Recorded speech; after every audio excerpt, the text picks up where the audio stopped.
अबे पंक्या, आमचे पैरे झाले, सपा तयार झाले, रोव नाही चालू झाला, रोव नाही धरलून, बाया आल्या बांधेत न रोवही लागल्या. पण बापू काही प्रश्न माझ्या मनामध्ये नाही का तयार झाले. ते प्रश्न काय डोक्यातून जातच नसेल. कायचे प्रश्न बे? अबे पाण्या पावसाचे दिवस आहेत, टायमावर आपण बाईला आपल्या दंडामध्ये आणतो, ते बिचारी रोवू लागते, पण धडाड धुडूम नाही का तिकडे अबाड गरजनी चालू होते ना, बदो बदो पाणी पडते. मग बाई म्हणते आम्हाला सुट्टी पाहिजे, एवढ्या गरजनात आम्ही कशा राहून, मग ते घरी चालली जाते. तर तिला रोजी अर्धी द्यायची का सगळी द्यायची?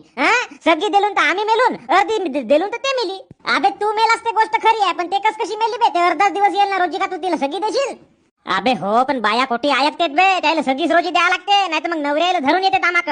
काऊनची रोजी कमी दिल्या म्हणतात मग त्याचे नवरे, मग का म्हणशील त्याला? बर, आता दुसरा प्रश्न कोणता निर्माण झाला तुझ्या मनामध्ये? अबे काल नाही का रोवना होताना पाहिलो मी, बाया थोडासा लक्ष दिलो, त्याचं निरीक्षण केलं. अबे पक्क्या टाइमपास करतात दंडामध्ये, मग का करतेस? रोजी तर सगळीच द्यावं लागते, मस्त टाइमपास करतात. येतील तर हरू येतील, जातील तर भक्काभक जातील, स्वयंपाक करायचा आहे म्हणून, परंतु येताना दंडामध्ये नाही का हरू येतील, 20 मिनिट टाइमपास करतात पुऱ्या. आणि जेवताना तरी पाय ना, जेव्हा जेवाची सुट्टी होती ना दंडामध्ये, तेव्हा नाही का मस्त घास नाही का चाऊ चाऊ खात्यात टाइमपास करासाठी, चाऊ चाऊ. घरी तर मस्त नाही का सगळ्याच्या सगळे घासाच्या घासा नाही का घिटकत असतील, परंतु दंडामध्ये नाही का चाऊ चाऊ खात्यात. तर आता का करशील? पक्क्याच टाइमपास करायला लागल्या.